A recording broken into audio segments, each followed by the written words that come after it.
everyone, welcome back to another episode of the Bookmore Show. It's Stuart Bell here, and today we've got another great interview with one of our authors. We've got Karim ElMofty, who's a dentist based out of, actually I don't know where you are geographically. Karim, where are you based? I'm currently practicing in Mississauga, Ontario, Canada.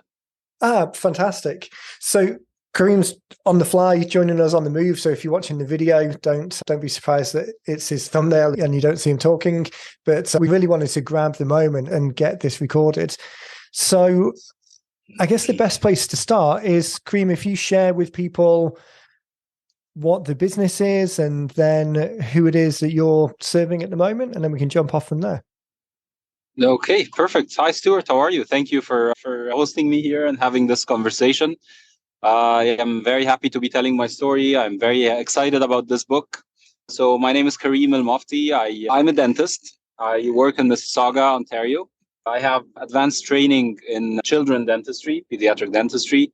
I'm a general practitioner, but I'm looking into this area more, and I'm looking also into the dental public health, specifically the oral health education, where I finished my master's degree in Egypt almost 7-8 years ago almost. And now the business is dentistry. We're doing dental service in Southdown Dental, Mississauga.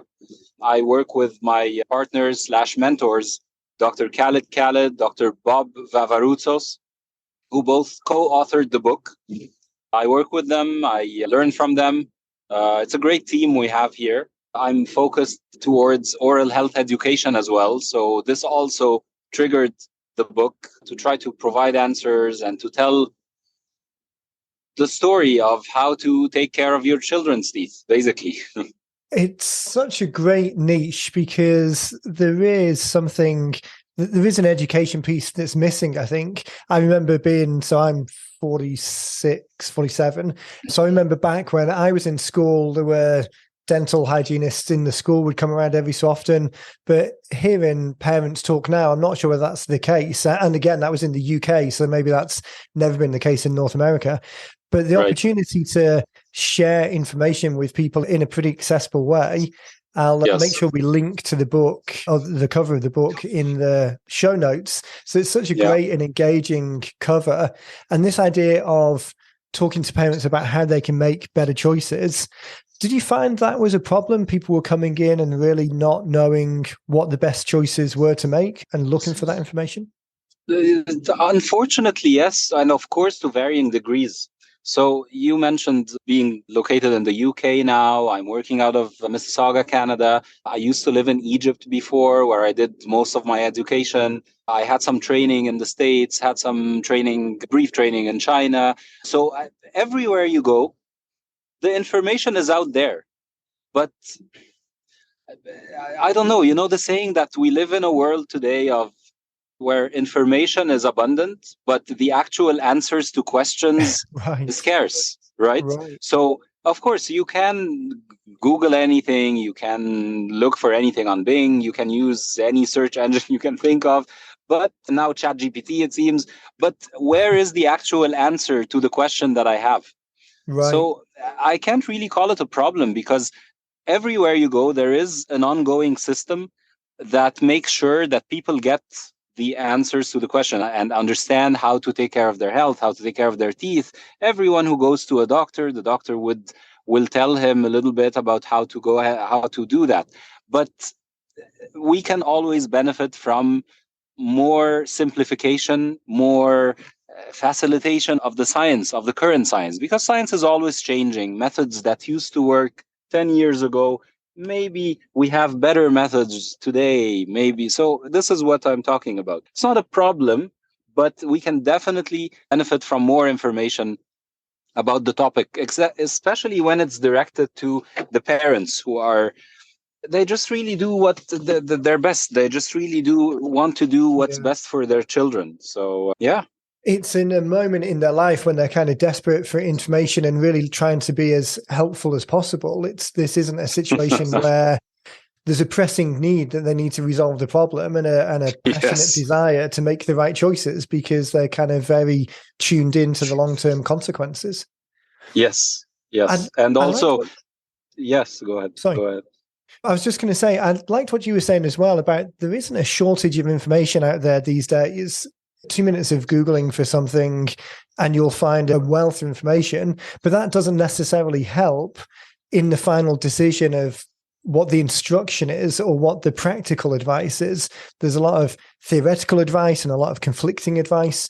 So your approach of writing something that's kind of comprehensive on this one subject, that's helpful, did you find it difficult narrowing down what to include and what to exclude, or based on your general practice, is it easy to know which are the top 5 or 6 things to address?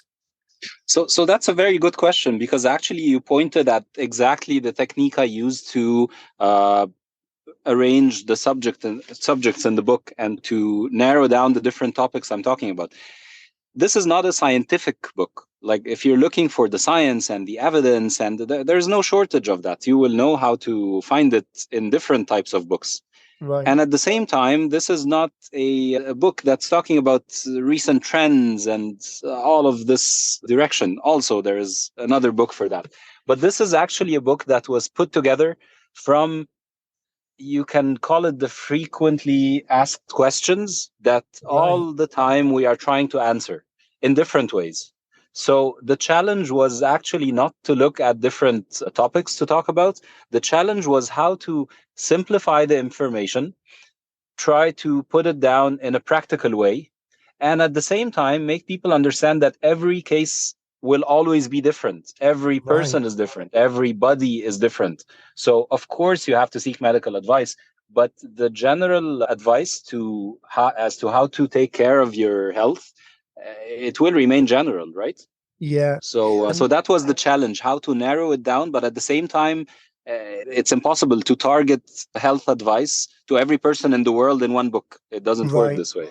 Yeah. Those 3 or 4 things that you hit on there are some of the conversations we have day in, day out with people, trying to help them overcome whatever barrier or block they've got to getting started. So oftentimes we'll have people who are, it's the 2 ends of the spectrum. Sometimes people will be doubtful that they know enough information, and other times people will have too much information or too advanced information, and they're trying to jump too far down the track. So when we think of the job of work is to engage those people at the top of the funnel to provide help in the early stages of the conversation, then if you've been in business for more than a year, you probably know enough of those frequently asked questions that you mentioned to pull something together that's really helping people. And if you've been in business for 10 years, then it's valuable to remember that all of the basic stuff that you take for granted, other people really find it valuable because they're earlier in the journey. So I really like what, again, you were trying to pull together something that's focused on helping those people, but not getting bogged down in the fact that every case is actually unique, but we need to start from somewhere. Absolutely. And there is an added layer of complexity to this, Stuart. This part is directed to every new parents out there.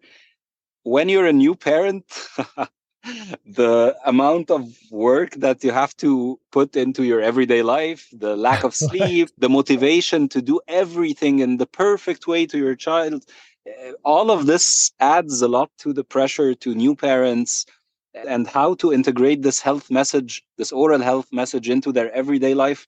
It has to be practical. Like, we have to know that we always target to the 100%, but if you get to the 60%, if you get to the 70%, you're still doing your best. Your best is different than my best, is different than everyone else's. So this individual advice also, it's very important to know that. Of course, we want to do the 100%. Everyone wants to do the best for their children, but I don't know. We have to also give ourselves a break, Yeah. So it's that element of giving yourself a break and understanding that all of the effort that you're doing is targeted in the right way, and not allow the fear of the 100% or the fear of missing the mark a little bit to cause too much mental baggage or stress in a time that's very stressful anyway. Yeah, I don't know if this last part gave away that I am a new parent myself or not yet. So you could hear the passion and the sympathy. There you go. There you go.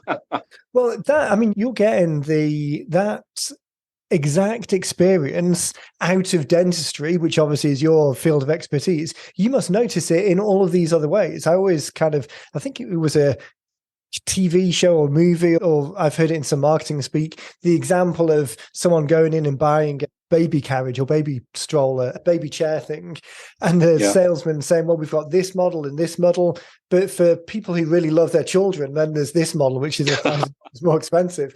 So that whole industry of adding extra pressure, you must, as a new parent, feel that in non-dentistry related things to a certain degree. Oh, of course. I think the accessibility of the book, so as you started, the book itself is called How Do I Take Care of My Children's Teeth? So it's very non-judgmental. It's not adding any additional pressure. It's just providing an answer in the title, kind of question magnet book types we talk about sometimes, or how-to book types. Yeah. As people, I know it's a relatively recently finished project, but have you got any feedback yet from real people receiving this and how it's being received by parents? I'm really looking forward to hear this feedback, and I'm expecting it very soon. Yeah, we're always excited to see podcasts with people, so we tend to jump in a little bit early and before they've got real world examples. But it does give us the opportunity to say, hey, we have to come back in a few months and check in. So let's jump then. So we've just finished it. It's not out in the hands of parents. We're going to pivot and we'll get a lot of information coming back from them as they're receiving it. When you started the project, did you have a feel or an idea of how you were getting it to those people? You talked about the education piece, but then you've got all of your clients and people coming into the practice. Did you have an idea for the distribution element? Yes, the book is going to be available on Amazon. You can buy it through Amazon, which is the most accessible way, it seems, nowadays. At the same time, we will have the book available at our dental office in Southdown Dental here in Mississauga. Every oral health education project that Southdown Dental sponsors.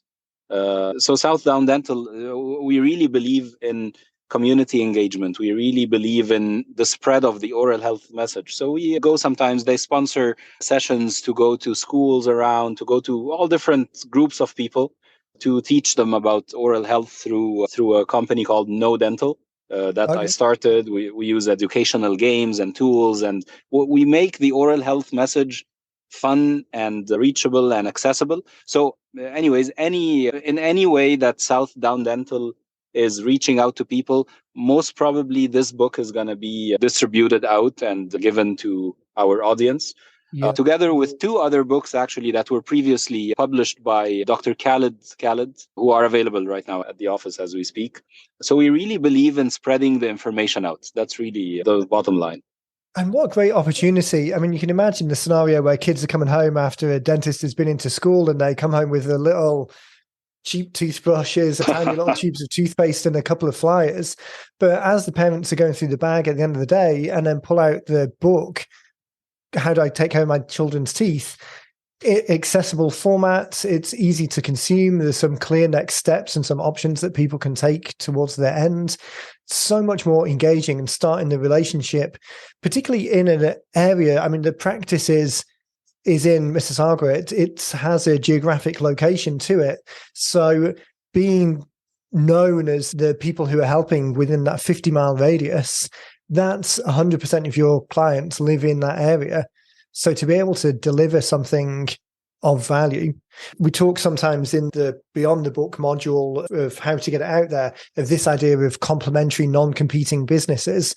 So for example, we're sometimes talking about doctors working with chiropractors or accountants working with printers because they're in the same kind of industry, but not the exact same services. This opportunity to share more of your information in the educational space, because on the flip side, the government organizations or the non-government organizations who are trying to do that charity work are desperate for providers to help do that sponsorship. So it's such a great opportunity. That's a beautiful way of putting it. I think this is exactly how we see it. It's really complementing each other's effort. Everyone is doing his best as the community, like as our as different efforts provided by different people, by different specialists, by different people in their own organizations, they all want to do their best. They all want to realize their goals and to make sure that they did everything the right way. But the overlapping of the efforts in a very positive way can only benefit the recipients of these services. You see, so I think this is how we see it. I'm dreaming one day that this book and this kind of oral health promotion and education, it could be used by every dental office.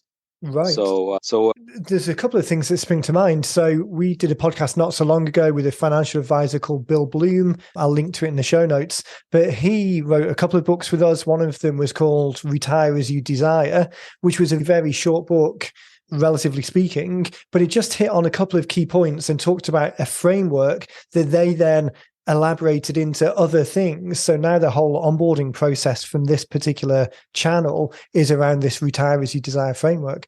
So you were talking about the educational games and the opportunities to talk to different groups. You can really see this whole world coming together where how do I take care of my children's teeth? There's the book and the game and flashcards and pointers and just the whole world. This ecosystem. Absolutely. We want the information provided to us in a very nice, pleasant, non-time consuming way for everything in our life. I think this is where we are heading. It's a personal opinion. So why not deliver this information with a huge science background to people in the way that they like? Yeah. You can imagine, and again, my mind starts running a little bit with these ideas, but you can imagine a website supporting the book. And then for the 8 or so chapters that are in here, I'll just quickly run through them for the people listening. So there's talking about babies' teeth, getting children to brush their teeth, milk teeth, and then going through to adolescence and sports injuries, helping teens with their progress. But you can imagine a website supporting each chapter because there's additional information and elaborations and maybe the walk along videos and the video technique called where you like the video the describer type videos where you've got like the animations that go along with the different bullet points. Right. So helping people as they come into the office and they're talking about one particular problem, or they're talking about a friend or family member with one particular problem, giving them a copy of the book, highlighting that particular chapter, pointing them to the website where there's more resources, all of it leading back to, okay, this is the general information, but at some point you need the specific information for your case. Being able to provide that to other providers, it really is the jumping off point for a much bigger, accessible education piece. Absolutely. And Stuart, allow me to add something here.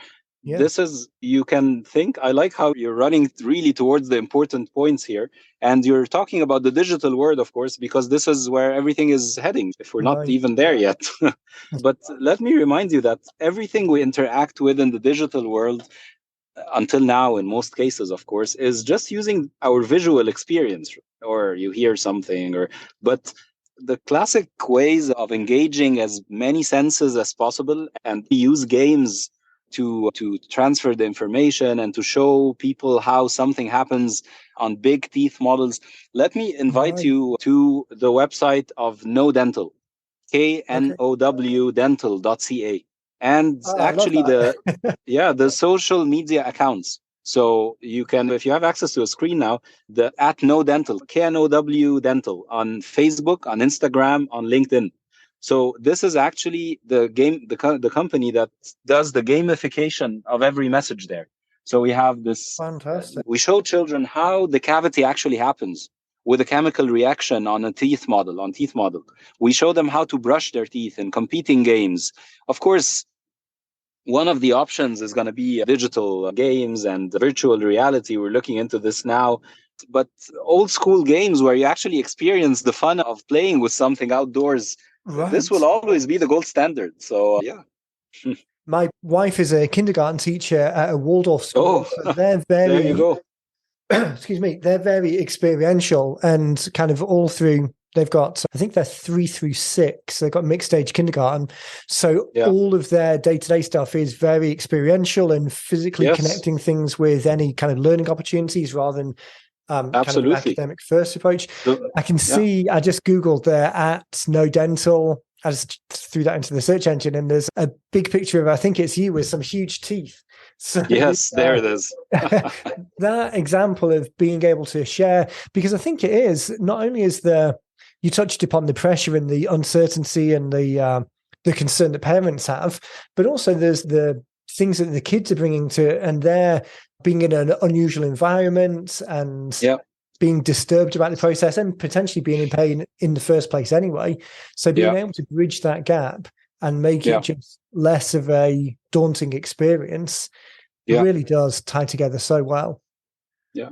Of course, as much as possible. If you move, now we're talking about prevention and how to take care of your teeth, but then if you move further in the chapters of the book, we eventually reach the treatment, we eventually reach the types of treatment, not as an advice, of course, to what treatment to get. This is, of course, is decided by the dentist, but the parents, they want to know. Today, we want to know what's going on. How are we getting the treatment? Whenever we can do, of course, regular dentistry, we do it. The other options of sedation and sleep dentistry. Dr. Khalid is actually a dental anesthesiologist. So at Southdown Dental, we have the option of putting patients to sleep. We get all the dental work needed to be done while they're asleep. Dr. Bob Vavaroutsos, he provides all the orthodontic and braces services and treatments needed, along with the general dentistry that he provides. So there is the treatment part that we are also explaining and trying to simplify as a general idea, of course, alongside how to prevent the disease, of course, which is what everyone wants. And that, as the reader of the book, not only you're trying to find the immediate information, but to know what the path ahead looks like and what the options are. You start off the conversation by saying there's no shortage of information out there. You can Google as many things as you want and go as deep as you want. But what you're really doing is building the relationship with people so that you're their go-to person throughout their whole journey, whether they're just dealing with what can I best do for my baby today through to teen dentistry and then adult dentistry as well. So once you've built that relationship, but building it in this instance through one particular channel. I know we've done other books for other people in the past talking about kind of pain-free dentistry and sedation alternatives, because they've picked that particular channel as the starting point, the jumping off point. But picking this one, as you mentioned, you have other books as well, but picking this one as a jumping off point for the building a foundation for the rest of someone's life. It really establishes one of the most amazing things that we see at the office is a patient, for example, who used to need sedation dentistry when he was younger. It was very difficult for a reason or another, and then he's growing and he's getting used to, or she's getting used to, having regular dental treatment whenever needed without sedation dentistry. So this is exactly when we feel that this is one of the purposes. It was a pain-free experience. It was a trouble-free experience whenever needed. That could just help the patient reach a point where he is okay to get regular dental service done. And you're talking about building the relationship. It's even more beautiful to see the cross-generational relationship. This dental office was in its same location, working there for 30-something years. I joined a few years ago, but they've been there for forever. So actually, they treated patients, and then now they're seeing their children and their grandchildren. There's nothing more fulfilling than seeing good patient relationship evolve and seeing people's lives moving forward, and you're adding something positive to it, You build that relationship, you get to know them, and it's seeing their kids come through of patients that you would have seen, not you personally, but the practice would have seen as small kids themselves. We're in a world that you were saying earlier how much you've moved around, obviously now in the US from the UK, but it's surprising how many people are in an area and don't leave the area, or who, when they find someone that they know and trust, are willing to travel 2 or 3 hours just to keep that connection. So it really does establish the groundwork. The other thing that springs to mind as well, talking about that really established footprint, the list of patients and people who never became patients, I guess, that you must have access to be able to share an email with those people and just say, hey, we've written this resource. It's really valuable. It takes a lot of pressure off new parents. If a family member just has a newborn, or if a friend has a newborn, just let us know and we'll get them a copy of this book. Such a great way of spreading the message through people who know, like, and trust you already. And it's not like you're saying... That's a great idea, of course. And it's not like you're saying to them, hey, we do a good job, you like us, so refer all your friends. You're starting by giving value. You're saying, hey, if you know people who are just struggling and don't know what choices to make, then we've got this resource that can help them out. And it's really leading with that giving hand. Such a great opportunity to build on those relationships that are there already. Yeah. I'm conscious of your time. We've gone on 30 minutes there. I just want to say thanks again for dialing in. I know you're busy getting from one place to another, so I just really appreciate the time. Is there anything, as we've jumped around a little bit here, is there anything that we've missed that you think it's useful for people to know about this book, or about just the idea of writing a book in the first place?